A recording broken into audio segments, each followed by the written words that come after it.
everyone. Let's talk about thermodynamic process in this class. So we have done so far what a thermodynamic system is, what are thermodynamic coordinates, what's an equilibrium state. Now we shall talk about what a process is. About system, we did that any region in a space which has a large number of molecules can be called a system, and everything around it will be called surrounding. So maybe solid, liquid or gaseous system. And then coordinates means the macroscopic variables which we use to describe that particular system. Say for example pressure, volume, temperature, internal energy, even mass. These are the variables that we use to describe any system. This is the pressure, this is the volume, this is the temperature. We call them macroscopic variables or thermodynamic coordinates. There will be a relation between these coordinates if these coordinates are not changing. Say for example, if I take a gas in a container, it will have a specific volume, a specific pressure and temperature which is same throughout. It has acquired an equilibrium state. Then pressure throughout will be same. Temperature will also be same, and it will have a specific volume. There is a relation among these quantities. For example, if I am taking an ideal gas, this is how pressure, volume and temperature are related. But if the system is not in equilibrium means it cannot be described by particular values of these variables, then we cannot write such an expression for those states. So system needs to be in equilibrium, then we can have an expression which relates these quantities. Now when we changing the coordinate, we call it a process. So thermodynamic process means a change in the thermodynamic coordinates. Not necessarily all coordinates will change simultaneously. If the pressure is kept constant, we call it such a process isobaric process. If volume is kept constant, we call it isochoric process. Temperature is kept constant, we call it isothermal process. And same way, if during the process there is no heat exchange between the system and the surroundings, then it is called adiabatic process. So process means a change in the thermodynamic coordinates.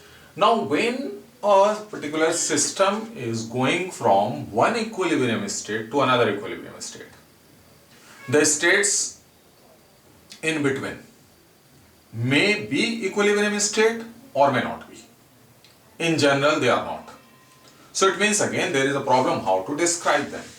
So we shall take an ideal approach to it.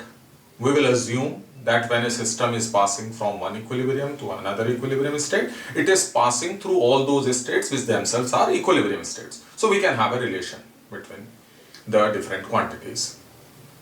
Now when will it happen? Suppose a particular gas I have taken as a system, it has volume, pressure and temperature. I want to change the volume. If the volume is changed suddenly to a large value, then it will not pass through equilibrium state. What I will do, I will change the volume by very small amount, negligible amount, so that we can assume that the volume or the change in the other coordinates, that is not too much that it deviates much from the equilibrium states. So it is almost static. That's why we call such a process quasi-static process. The name quasi-static means almost static. So such process is performed very slowly, so that every state through which the system is passing can be taken as, can be assumed as equilibrium state, and we can have a relation amongst the various quantities that we are using to describe that particular system. So this is what we mean by quasi-static process, a process which is performed very slowly. So it is what? Process, equilibrium state or thermodynamic coordinates. Now reversible and irreversible process, the name itself makes it clear. Reversible process is a process which can be exactly reversed. And at the end of the process, exactly reversible means when we return to the original state, the system and the surroundings are restored to their actual original state with no change.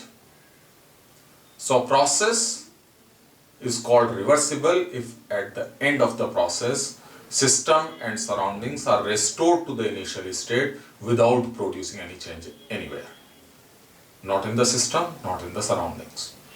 Most of the processes that take place themselves in nature are not reversible. For example, if we take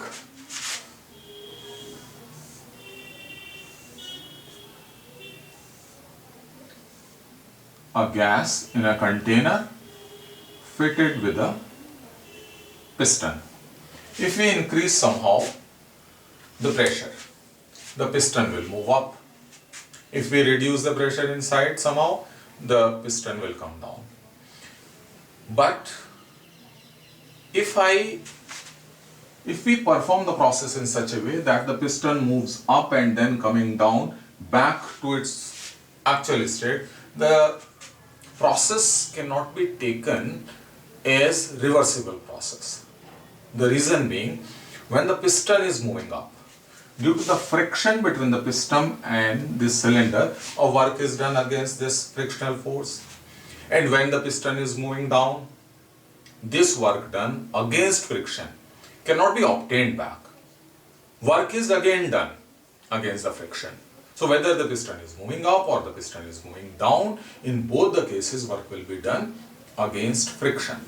Same way, if we keep ice cubes in a room, temperature of the room more than what is the temperature of the ice normally, okay. So the ice cubes will melt. In this process, the ice cubes are taking energy from the environment and that's why they are melting. But the reverse cannot happen itself. It can never happen that it will again freeze itself. Though conservation of energy doesn't deny it. We can conserve energy in both the process. But one way the process happen itself, in the other way it doesn't happen itself. Most of the natural processes are like that only. Irreversibility is a rule in nature. Most of the processes are not reversible. And the reason for this, first, the processes are not quasi-static, the changes are rapid, and secondly, the dissipative forces like viscosity, friction. These are the causes for any process to be irreversible process. So if we want any process to be reversible, it should be quasi-static, should be performed very slowly. And secondly, the dissipative forces must be absent. There should not be any friction and no viscosity, no resistance. So those forces should be absent, then it will be irreversible process. Okay, that's all in this class. Thank you.